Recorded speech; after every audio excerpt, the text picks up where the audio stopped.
सहना भवतु सहनौ भुनक्तु सह वीर्यङ्करवावहै तेजस्विनावधीतमस्तु मा विद्विषावहै। Om Shanti.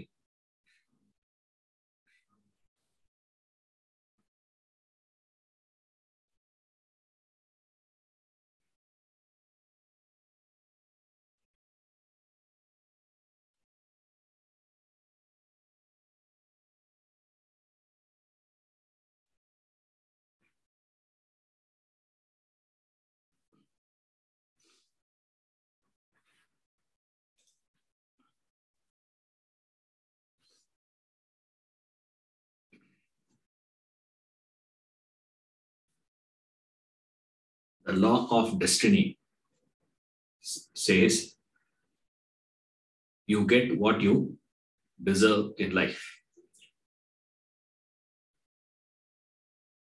So when a person is suffering, the law of destiny will tell him you are suffering because you deserve it. Absolutely heartless. See, there is no emotion at all here. Remember, that is called a law. You can't make a law. You can't pass a judgment based on an emotion. You see, based on emotions, we cannot do that. It's not allowed. The law of destiny comes and says, you get the fortune that you are experiencing today, the misfortune that you are experiencing today is because of your own past actions. In the past, the law of destiny has freely allowed you to do things, to think whatever you want, to do whatever you want. And now you pay the price for it. So when you see someone suffering, if you understand this law of destiny, you will not yield to this weak pity. Everyone gets what they deserve, not what they desire. That is law of destiny.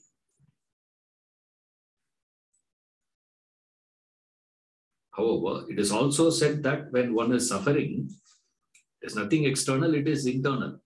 We say internal, what is that internal? This is one aspect. One aspect is understanding law of destiny. That doesn't mean you should not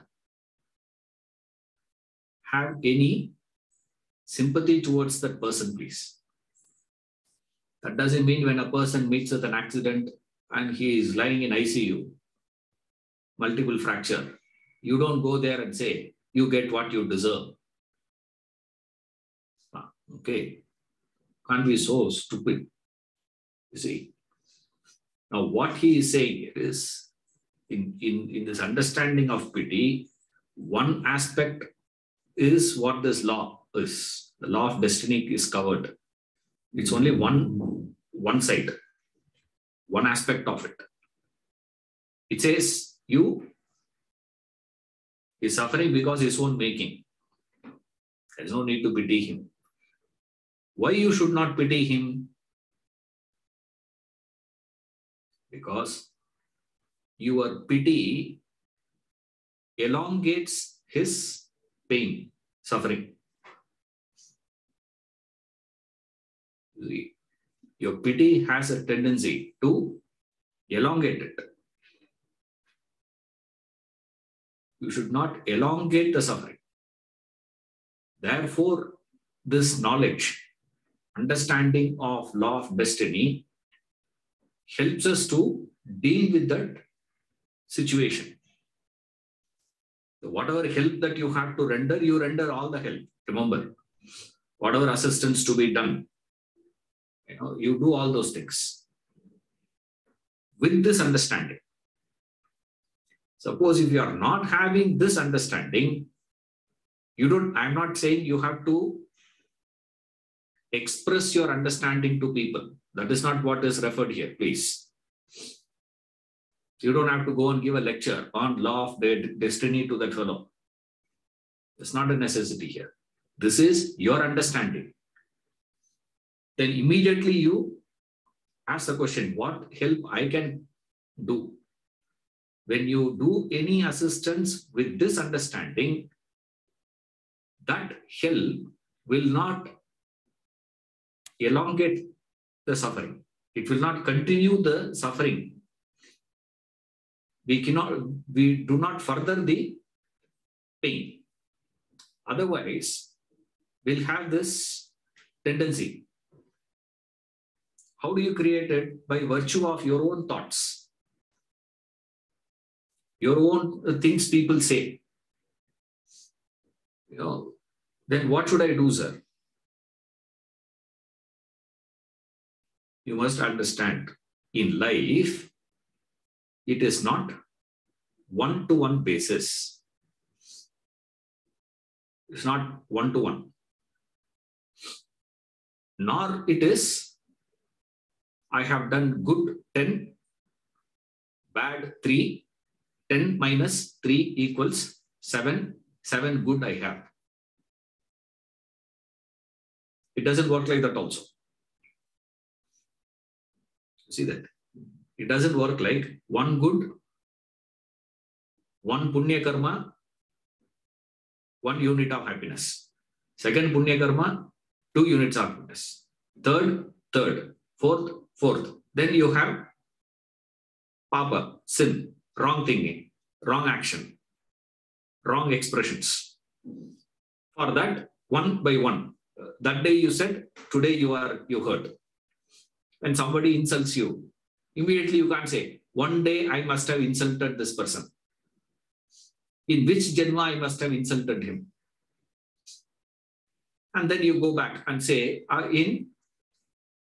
in the 2nd century,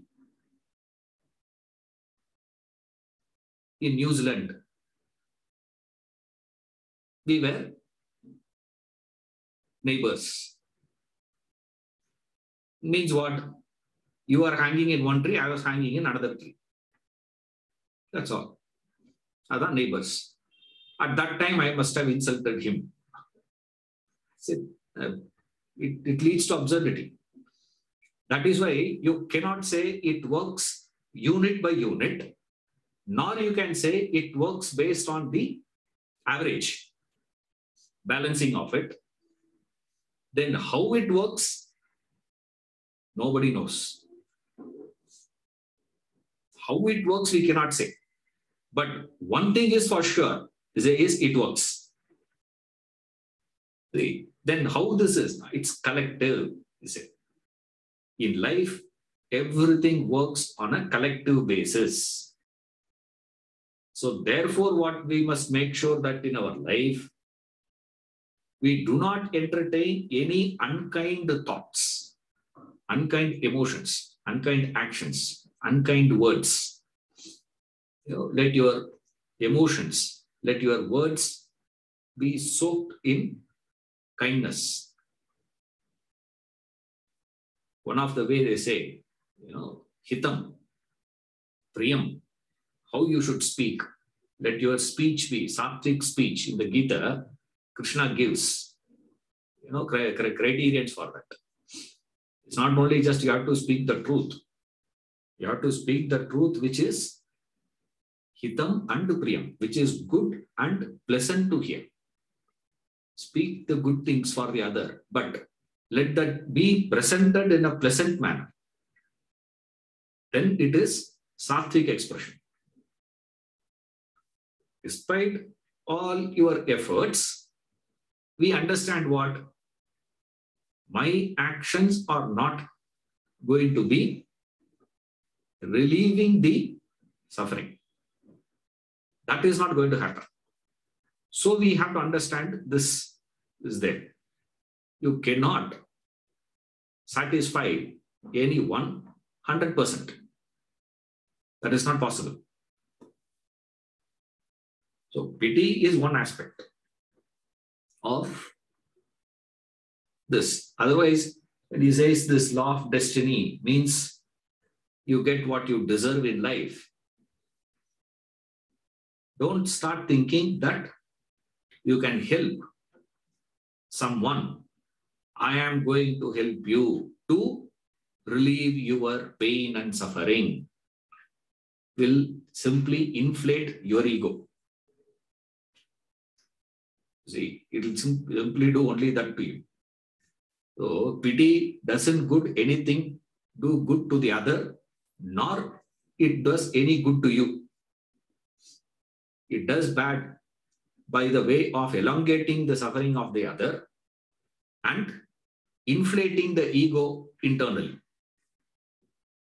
So therefore we say it is negative. Immediately when a person is suffering, people go and console. The God's will. See, it is all God's will. Yes. Law of destiny says no. With respect to your own actions, you reap the results. Another is advice given to the person who is engaged in the process of evolution. You see, first one is the general man, an average, common, ignorant person. The other one says, I'm engaged in evolution. I'm interested in evolution. To him, the advice is what? Don't fall for this trap. You live life not on unit based, you live life on the collective. Since we are all living in the collective units, right? I am not living in an island. You're not living in an island.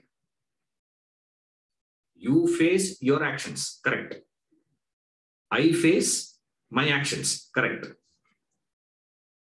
Okay, but then you're not living in some other planet. I am not living in some other planet. I am also living in the same planet. You're also living in the same planet. Since we are all living in that same level, what you do becomes a stimuli for me, and what I do becomes a stimuli for you. And you're all familiar with the transactions of life. You receive the stimuli, reaction within, and a throwback response to the world. So, my responsibility is to the extent of what type of stimuli that I am giving. Right? To that extent, I have the responsibility. But I am not going to be the determining factor. Stimuli itself is not going to be the defining factor. This is the understanding you must have. To that extent, there is a responsibility. So when we say there is a responsibility, I'm not going to be gaining anything purely with only me. The other also contributed. I also in turn contribute. What is a contribution? That's why in Vedanta we say, in the initial stages, everything is determined by the environment. Relatively speaking. In the absolute sense, environment doesn't decide anything. The thoughts of the other person will not determine anything. Remember, it is ultimately your thinking. Very simple. If satsanga itself can give you growth, evolution, understanding, and all that means, by now all of us would have evolved. Everyone would have been like, Buddha, Krishna, Mahavira, Ramana, Ramatirtha. See, the thoughts of Ramatirtha you can read. The thoughts of Ramana you can read. But that thoughts comes in only as a stimuli. Remember, the major portion is only in the reaction inside and the response that you are going to give. But in the initial phase, we will say everything is because of association only. Situation only, we will say. So the law of karma says, this law of this destiny, it says, you will never find in life that you richly deserve something and you are denied it. Life never gives that sort of a scenario. So if you fail to achieve the objective, what do you have to understand? Remember, you did not deserve it. But when you live in the world, you give out stimulus to the world. You're not living in isolation. So my actions and my words and my expressions were perceived by the other. And others' actions and expressions and words were perceived by me. Therefore, there is a bit of responsibility you must undertake. Because it is mutual. What I give out, you are taking. What you give out, I am taking. So therefore, let us come. This is called dharma.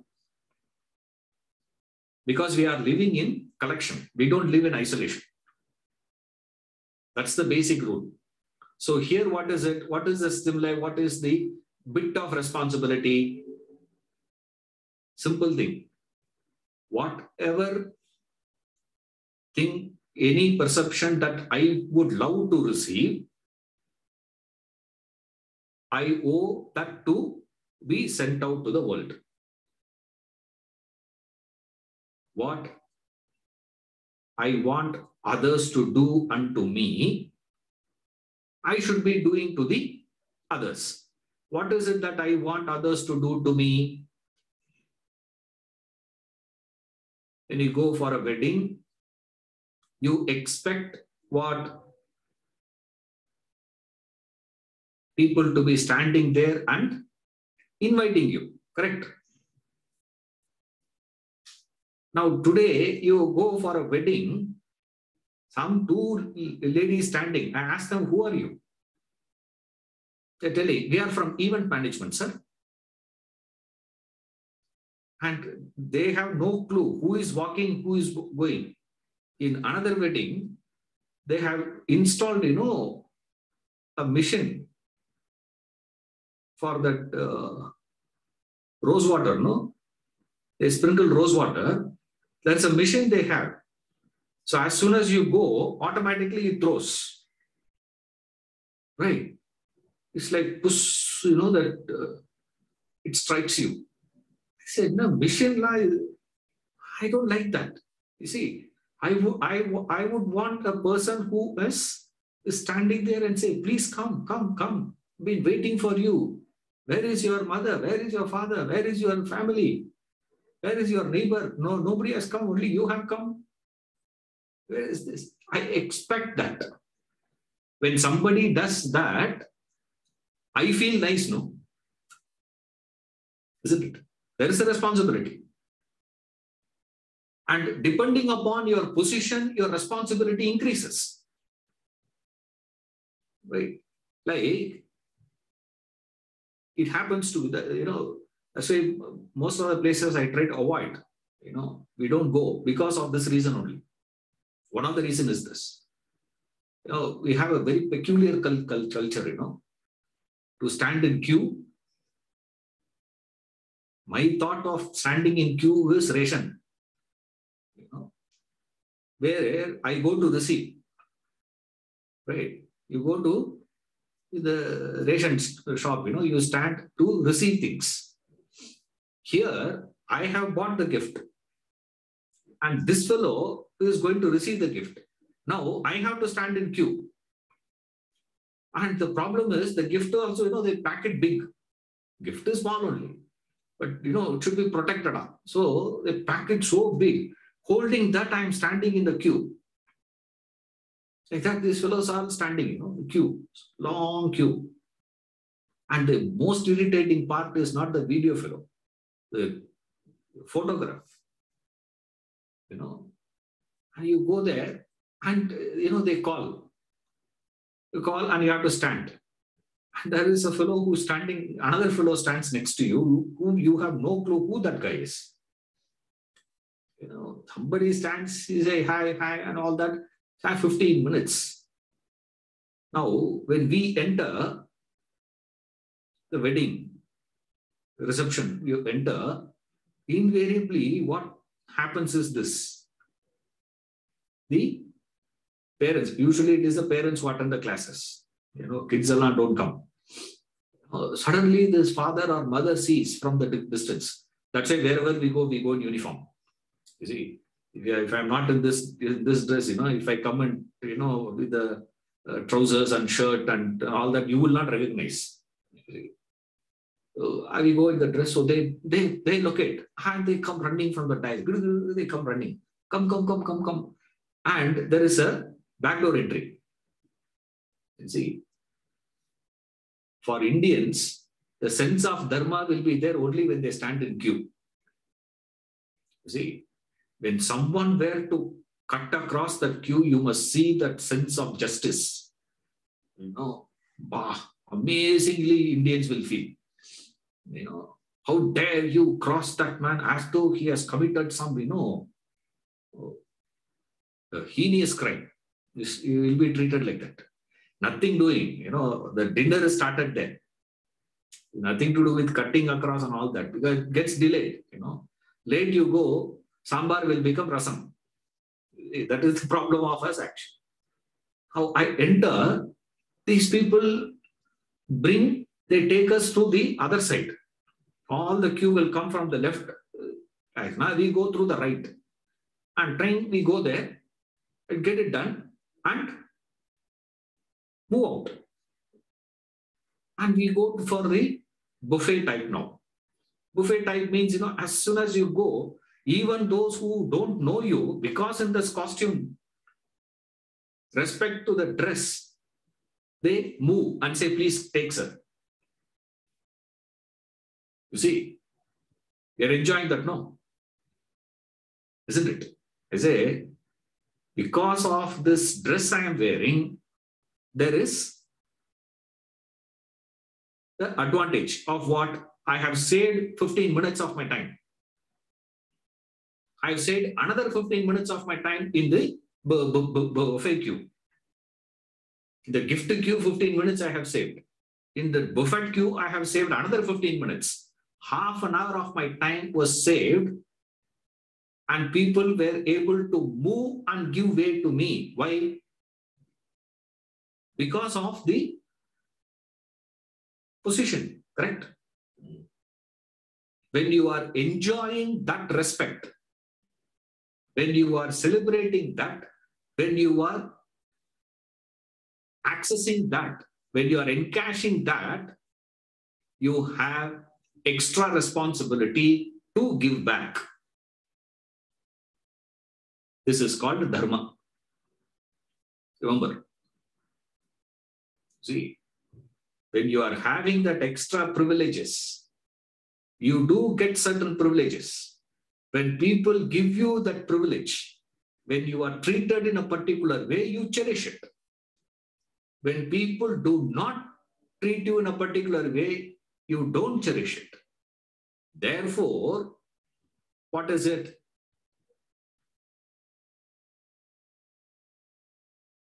You own that responsibility. Point number one, we live in the collective universe. They are not living in an isolated universe. They live in one place. And your stimulus, your actions becomes a feeder for me. My actions becomes a feeder for you. These are all basics. Okay. Next comes is the idea. Which feeder I like, which feeder I don't like, which perception I like, which perceptions I don't like. What way when people speak to me, I like. What way when people speak to me, I don't like. Since I have that, I have to reciprocate. I have to live in the same manner. This is what we understand here. But internal knowledge we have is what? Parallelly, you must have this knowledge also. What is it? He is suffering because he deserves it. Right. Now, our problem is, why blame me? He says, don't blame me. Because none of us want to own up the responsibility for my suffering, my misery, my unhappiness. And every one of us wanted to own up for all the success, joy, happiness. I don't want to take this. So what Vedanta gives is this. The law of destiny makes you fully responsible. You get what you deserve. The stone that is fit for the wall will not be found on the way. What does it mean? What is the implication of that? The implication is how you see when someone is having this experience, and what is the way you got to connect. How do you relate to it? So when someone is having a problem, what we need to understand, it is their own creation. That doesn't mean my responsibility of showing something. So when I am in pain, when someone comes and sympathizes for my pain, I feel good, isn't it? Therefore, what is my responsibility? When I come to you, if you are in suffering, what am I supposed to do? Share that. But with the understanding what? You are the one who have caused it. When I am suffering, I am the one who has caused it. Our problem is what? In what way I have caused it? What did I do? How is it that I have caused? I am not causing the suffering of... Now here we'll say what? Sir, you suffer today because you must have caused the suffering. You say what? Sir, I have never caused. I'm not causing some suffering. When you say I'm not causing suffering, what do you mean?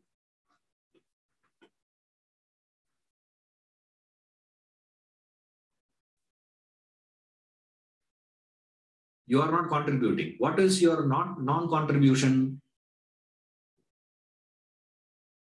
This is where philosophy comes.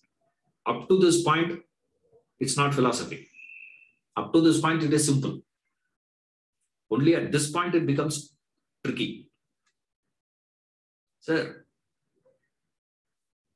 I don't know whether I'm explaining it clearly to you people. Right? Situation is this. There is a person suffering. One is the ignorant man viewing it. Another person is who has this knowledge viewing it. With the understanding viewing it. Now, we are not discussing about the person who is ignorant. We are discussing about how a knowledgeable man views the whole thing. Wise man. The wise man understands one hand what he understands. It is his own creation. Right?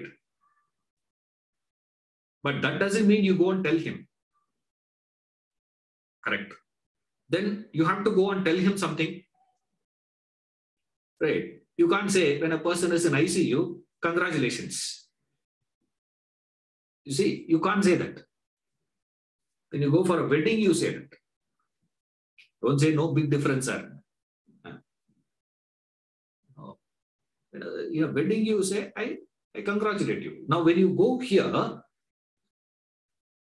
if you go and do the same thing as this person also, ignorant person also does.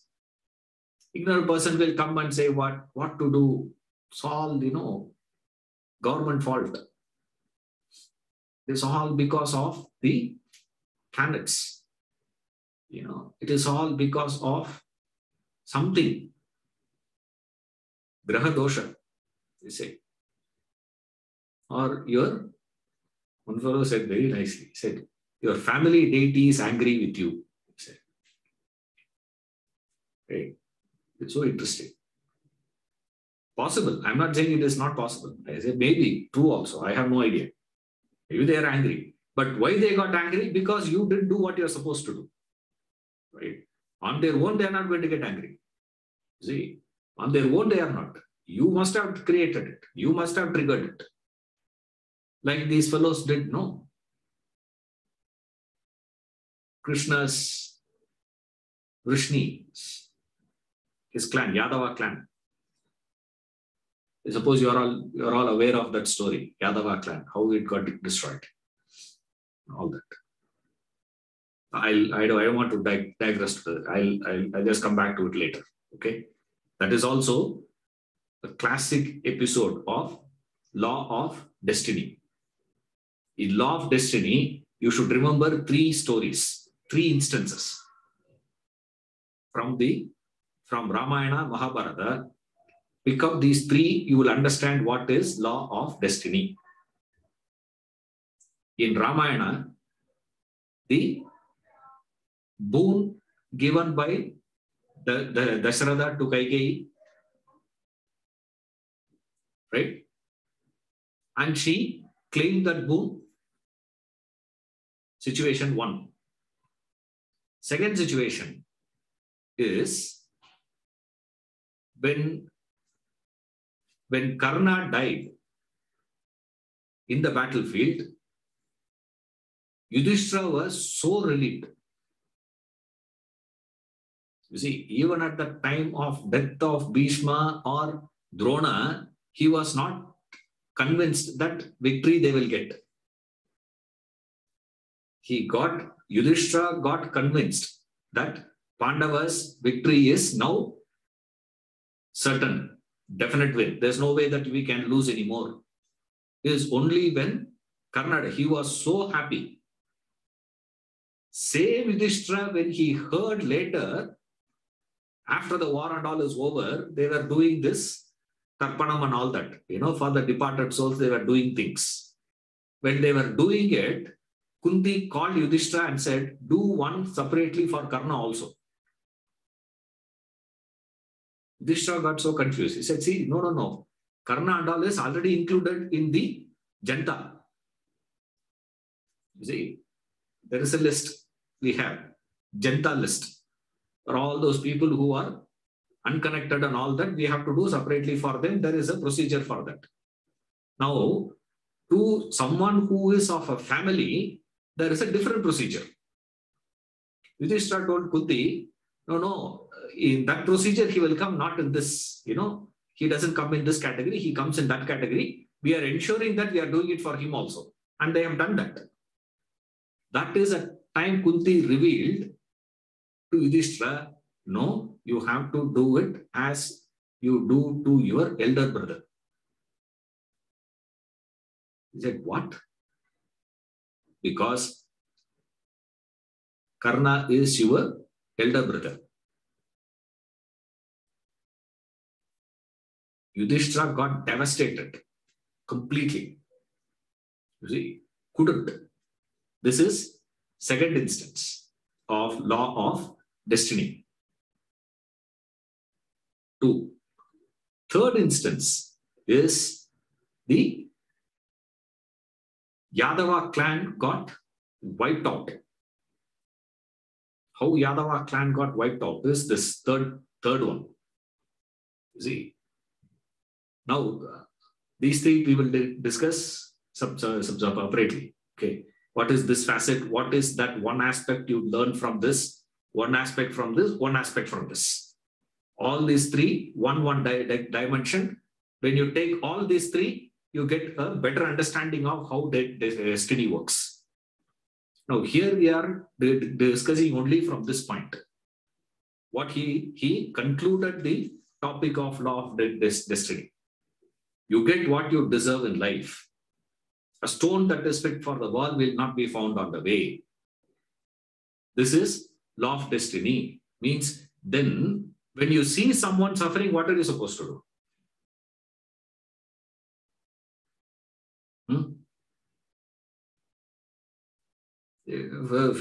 Fellow fell inside the well.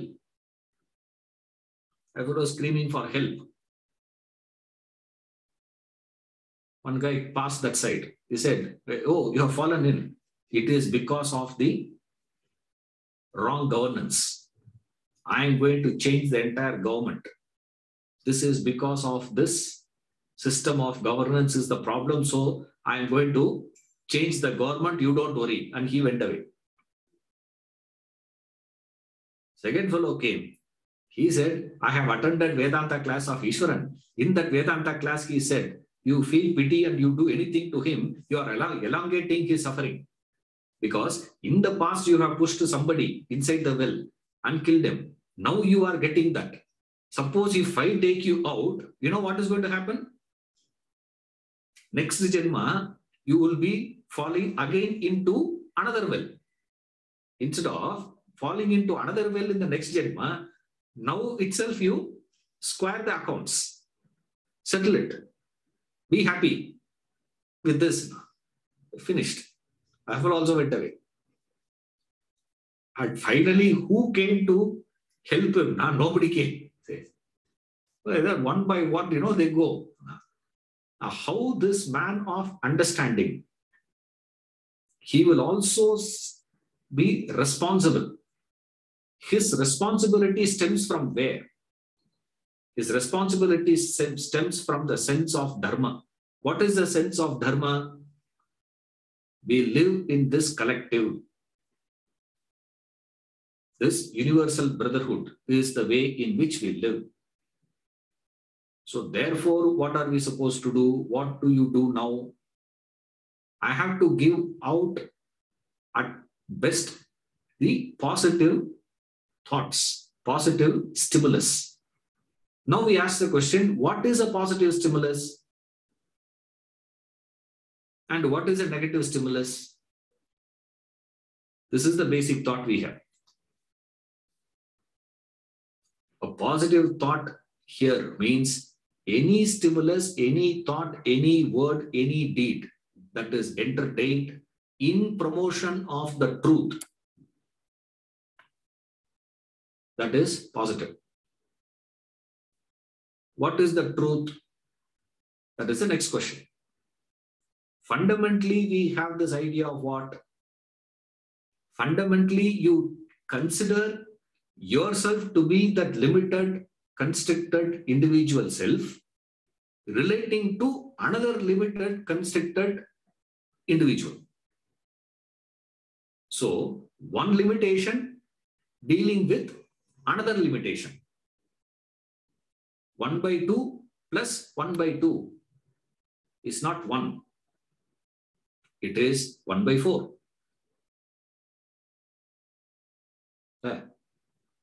We think, better half, we say. That's why all marriages are in trouble. Because we think, I am 1 by 2. This is another 1 by 2. This 1 by 2 and 1 by 2 is going to become 1 or what? No. It is going to become 1 by 4. And you add another 1 by 2. Right? You say, I have a child. And you have another child.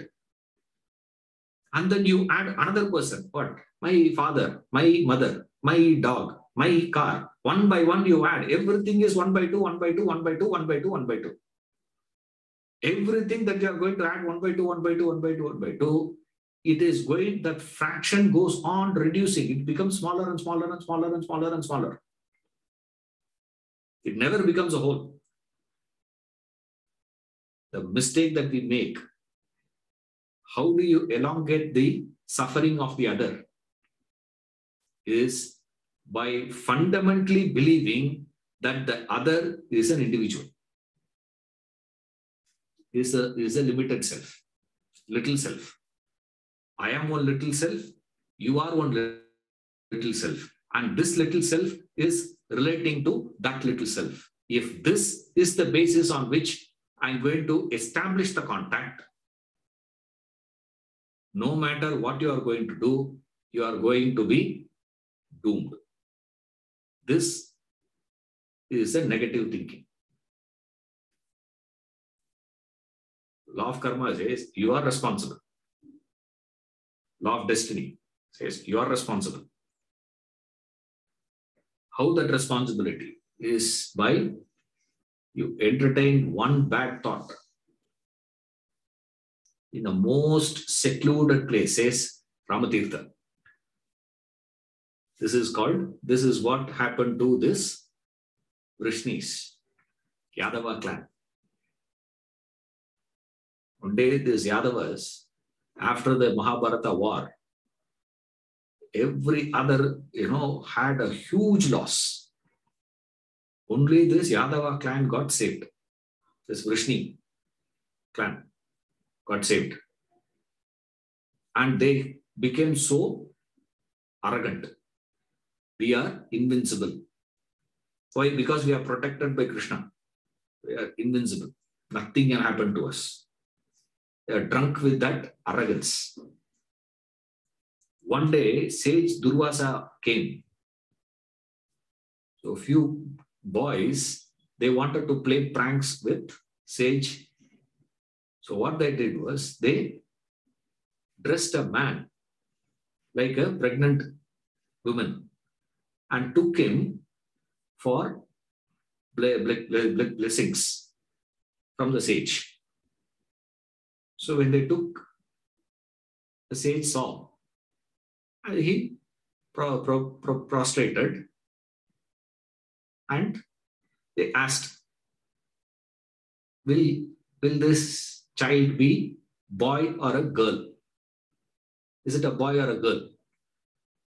This is a standard one. People ask, boy or girl? I say, do they carry some CT scan in their eyes or what? They think like that, They can see through, all that. Definite a boy. If not girl. This is the answer you give. Definite boy. From your face, I can tell you, boy only.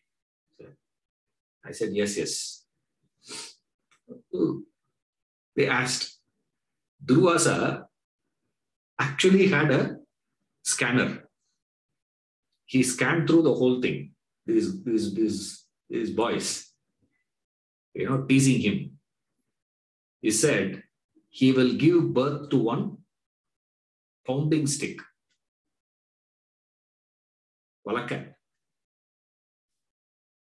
Pounding stick. He will give birth to it. That will be the cause of the destruction of your entire clan. And these fellows got so scared. And that fellow actually delivered one pounding stick. As Durvasa went this side, in another 15 minutes, the fellow delivered also. Yeah. My God, what to do now? And they went and told to the elder one, Balrama. Balrama said, look here, this is the problem. No, don't worry. Very simple. We don't have to worry at all. All that you have to do is what? Just burn it.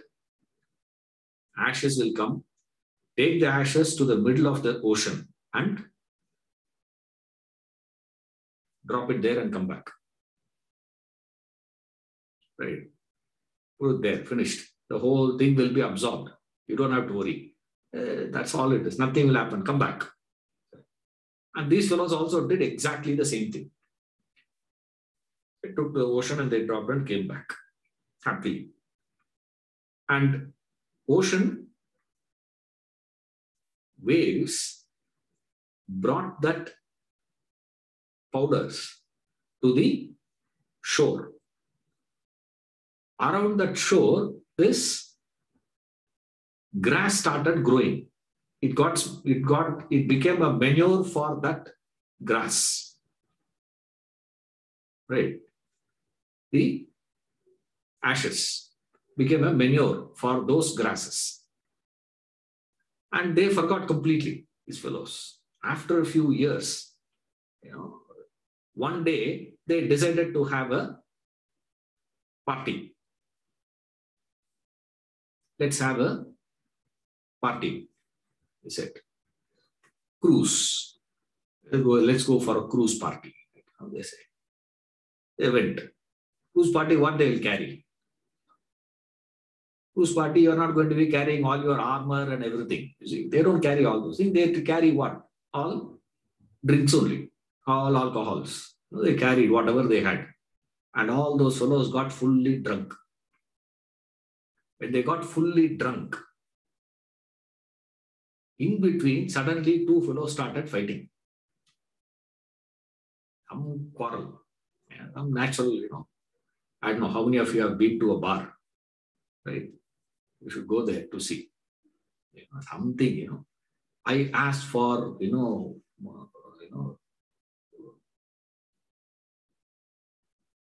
chili paneer, a fight. And this fellow has brought that gobi Manchurian. I asked for chili paneer, you got a gobi Manchurian, fight. They start. What do you think of me? That fight will start. That's all it is. These guys also, chips and mixer. Or else in other places, with chips and mixer fight. I asked for chips and you got a mixer. Yeah, I got a mixer. Fight. Fight was going on. And one fellow gave a blow to another. This guy fell down. He fell on the grass. When he fell on the grass, one blade of grass got uprooted. The moment it got uprooted, that blade of grass turned into that pounding stick. And he took that pounding stick and whacked the other fellow died. And the moment they saw the grass turning into a pounding stick, everybody started picking up, plucking those grasses. And everything turned into the pounding stick and each one started hitting each other with that. And the best part of that is, previous day itself, Krishna tells Balrama, this is what's going to happen tomorrow. And I have decided, this is it. Balrama said, look here, I can't see them dying in front of my eyes. So let me go first. So previous day itself, Balrama went into the ocean and drowned. Adishesha, no? So because Adishesha came from the ocean only, so he went into the ocean and drowned himself. And none of these guys registered. They didn't register, where is Balrama missing and all that. They thought he didn't come today for party. And Krishna quietly went at a distance. This is the only place in the entire Mahabharata we see Krishna standing with bow and arrow. No other place we will find Krishna with bow and arrow. Right? Chakra and all happens with him. This bow and arrow scene is only here for him. Right? He took that bow and arrow. Anyone who tries to escape from that fight, he was standing there to shoot and kill them. This unbelievable objectivity that is, extreme that is, too much. So he went. And the whole clan got wiped out completely. And then Krishna was satisfied. And he said, fine. And he goes and takes rest. when he is taking rest, a hunter mistakes him to be an animal, shoots an arrow, that arrow comes and hits, you know where? This is absurd. It strikes the big toe of Krishna and Krishna passes away. I said, you can amputate the toe, nothing will happen, you know. No one, you wouldn't have heard in the world someone died because of a toe got cut. One arrow was shot by this fellow in the toe and Krishna died. It's such a, if you see the life of Krishna and the end of Krishna, see, such a dramatic life. Ending must be what? See, like if you see the story of, you know, Buddha, or if you read the life history of Socrates, all these people, that end is quite dramatic. You see, Christ, end are not dramatic ones. Now, Krishna, how can someone die by that arrow being shot by one hunter? Now, it's not, you know, some Arjuna has shot an arrow, or, you know, some big fellow had shot. This is speed, no. See, arrow, we also used to make when we were small, you know, bow and arrow. We used to make and play. That also flies. But our arrows flying is like our movies, you know, arrow flying. You know, arrow point, it starts from here and drops there. That's all. There's a speed, you see. The hunter comes and shoots, and that also pierces Krishna's big toe, and Krishna passes away. And there's a story for that also. From where did the hunter got that arrow, the head of that arrow? The head of the arrow was made by this man from that ashes. A portion of that ash was gobbled by a fish. So a fisherman catches that and he sells that to the hunter. The hunter buys that and he is cutting open that. He sees that piece. When he sees that sharp piece, he fits, oh, fantastic, man, this fits in very well for my arrow. I'll keep that. That arrow he took and shoot. Why? Krishna has to die. Why? Krishna also is part of that Vrishni. Yadavakula only. No? He also should die only through that. It will not escape. The whole clan got wiped out. Why? One simple action. That is what Ramtirtha says. You know, yes, you entertain one negative thought, and you can believe that no one in the world had known this. Nobody knows it. At least if I had spoken that to somebody, somebody might have heard this. Right? If I have written it, more. You see, that is why we don't recommend people to write anything and give. I tell fellows also, love letter also don't write. I say. Why? How much ever you love, you say how much you love. But never give it in writing. Man, it is a risk. It becomes a document. Saying you can escape. Thinking, we believe what? Nobody in the world will know.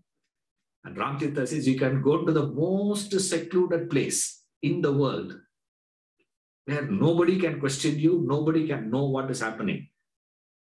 The stones and grasses under your feet will turn against you.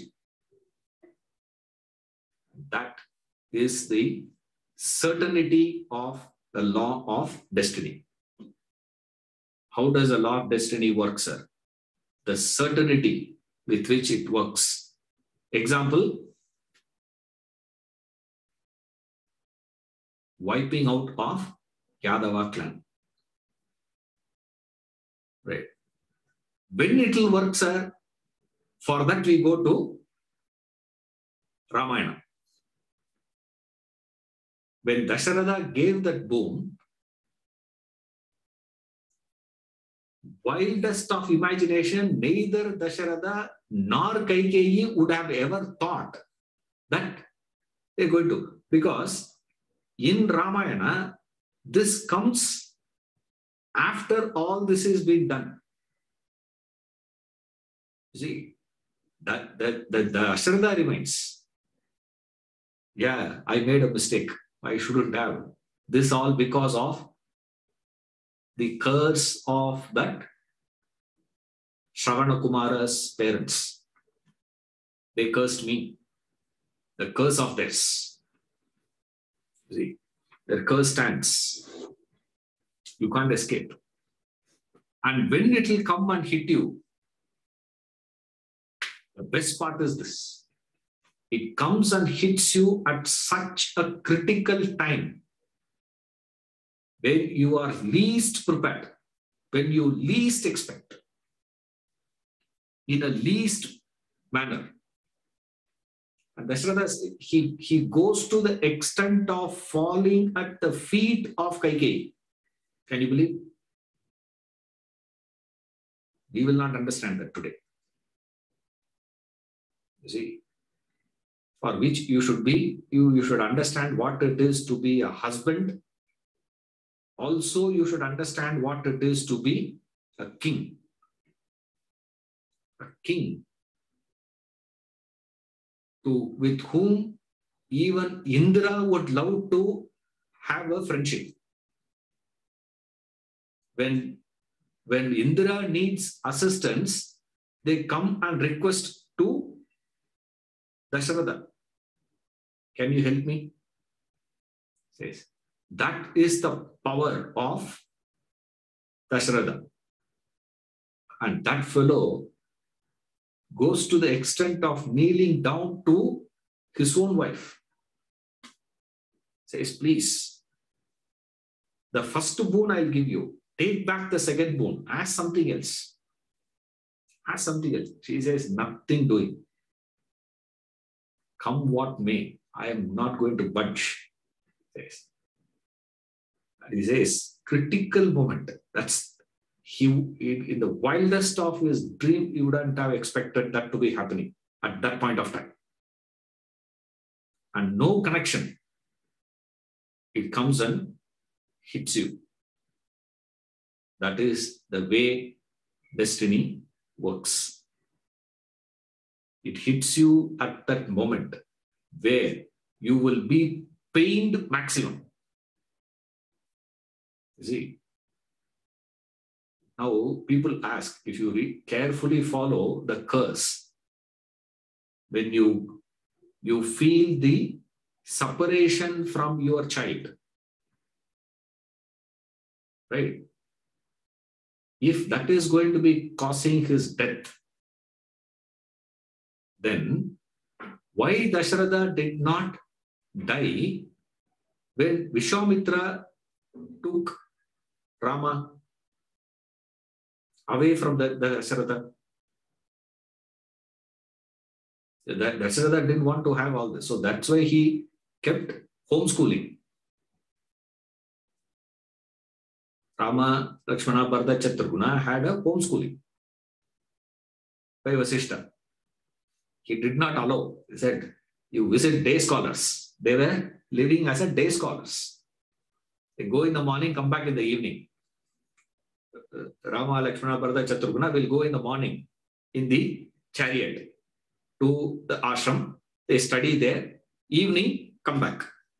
Morning go, evening come back. Morning go, evening back. Schooling. Day scholars. They are not inmates. See, they did not go and stay in the Gurukula. Why? He can't separate himself from his son. Not possible. Why he did not die at that time?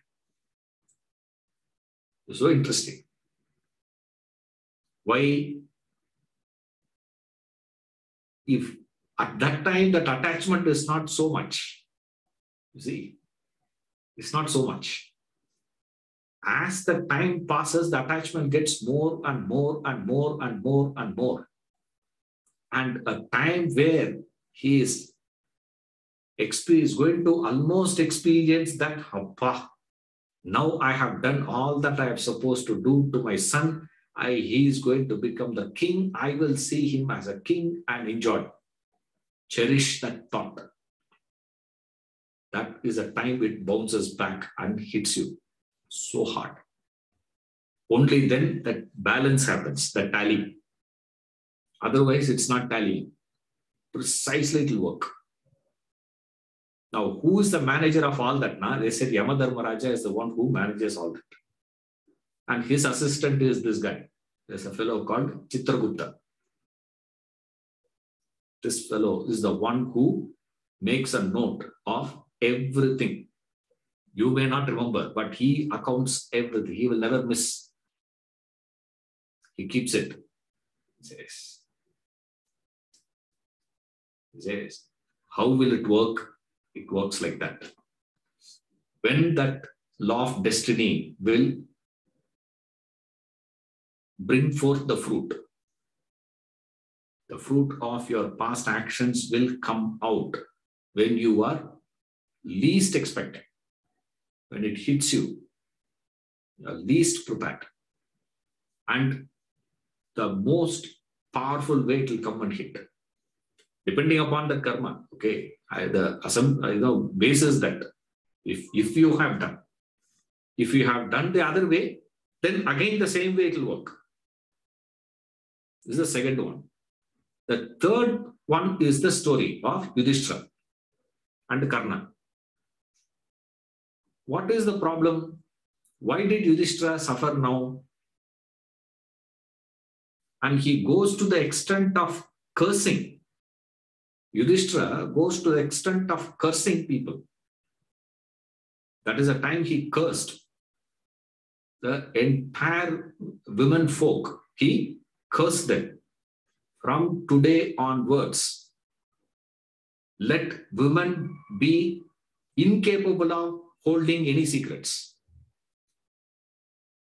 Let's say if you want to spread any message, two things you have to do. Pass that information to a lady and tell her, don't tell anyone. You can be sure.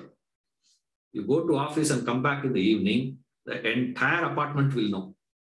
Everybody would have known by then. Everyone will know that. You cannot hold it.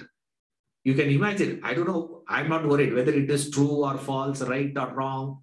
I don't care about all those things. The point is, for such a poised individual as Yudhishthira, the one who has conquered that anger, you see, the amount of anger you have to understand is when his wife was pledged by him and he lost her and they drag her to the assembly and they are derobing her and she is screaming and she is shouting.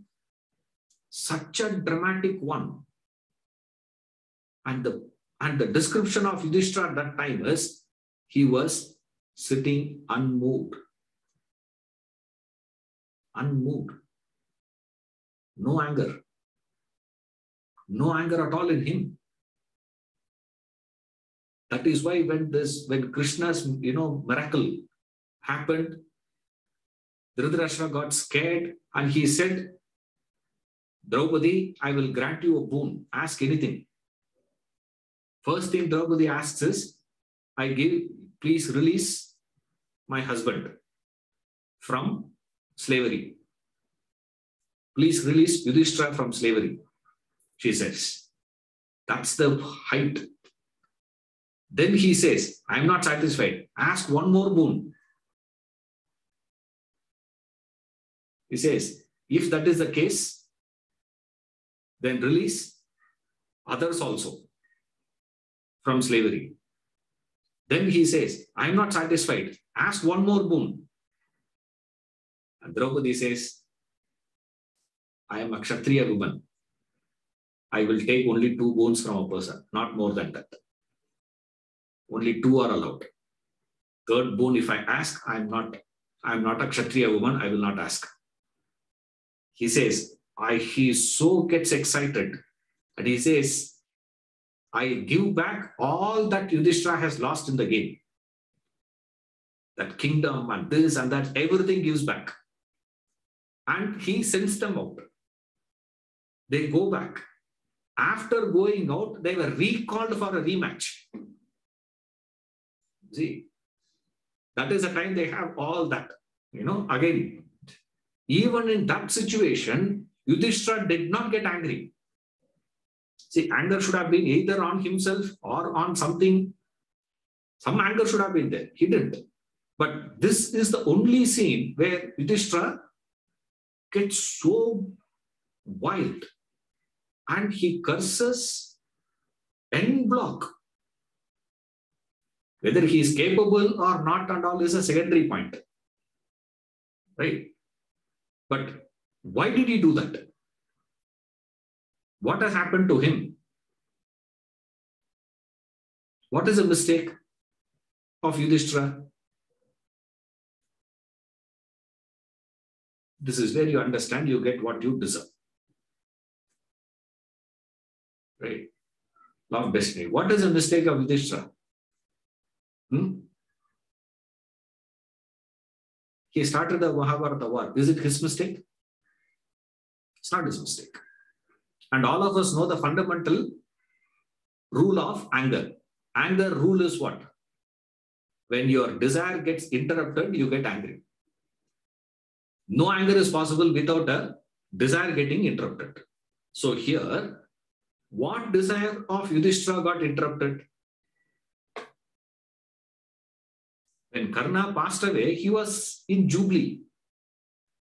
Now that he got to know Karna is actually his elder brother, so much of anger.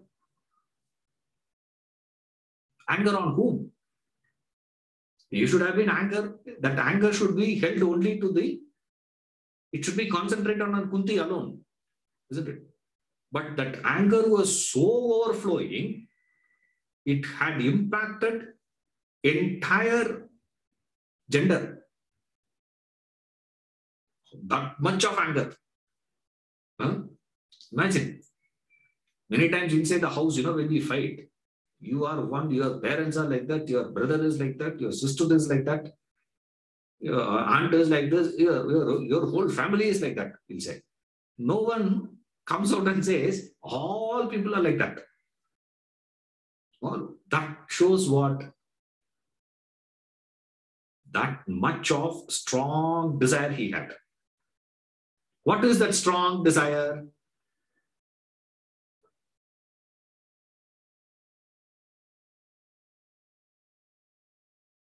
The Pandava brothers should be united. At no cost, there should be any differences, divisions, and parting of the Pandava brothers. These Pandava brothers should be together always. Whether we are in exile or whether you are in running for your life or when you are enjoying the opulence of things, no matter what, we will be together. That's why in Ajnatavasa, incognito, when they are supposed to live for 1 year, they should have lived in 5 different countries. Correct? They did not choose to live in 5 different countries. They chose to live in one country under one roof, one palace. In that same palace, he's here, he's here, he's here, he's here, he's here. Why? Because we are together, sir. Together, sir. Together, together, together. He had been entertaining this thought of there will not be any difference and divisions. These Pandava brothers will be united together. He doesn't care whether Kauravas are united or not. Vrishnis were united or not. That is not his problem. If there is a division between the Kauravas, Yudhishthira would be very happy. You see, he will enjoy that. But inside the Pandavas, there should not be any division. Now, this Kunti, because of this information has been hidden, was not given to him, his desire got, his idea got chopped. Now we say, sir, when did I entertain a thought? What wrong thought I have entertained? Many times this is our problem. Immediately what you should remember Yudhishthira. That's why I say these are the 3 episodes which will give you a good understanding. You cannot escape from the consequences of your actions. But when someone suffers, you don't go and say that to them. And you have a responsibility to give out a positive. What is a positive you have to give out? Don't say that you are an individual. I am an individual. And then we are going to be relating to each other. One individuality is going to be relating to another individuality. If you have that, you are doomed for destruction. So, understanding is one. You live with this principle, with this dharma. With this dharma. What is the dharma? We are living in a collective universe where I am responsible for receiving a stimuli. I enjoy a stimuli. I demand a stimuli from the world in a particular way. Therefore, let me also give out a stimuli in a particular way. What is that? I demand anything that is in alignment with the truth. Not like Yudhishthira thinking. And don't simply give, don't just perform actions like that the Sharatha or this Yadava boys. Not like that. Don't perform like that. The thoughts that you entertain is what is creating the feelings. That feelings in turn translate into action. So when the thought is creating, when the thoughts are attended to or unattended, whether your thoughts are conscious or you are entertaining thoughts unconsciously, whether you know the implication of the thought or you don't know the implications of those thoughts, you don't care. The law will function meticulously. You get what you deserve. See you in the next class.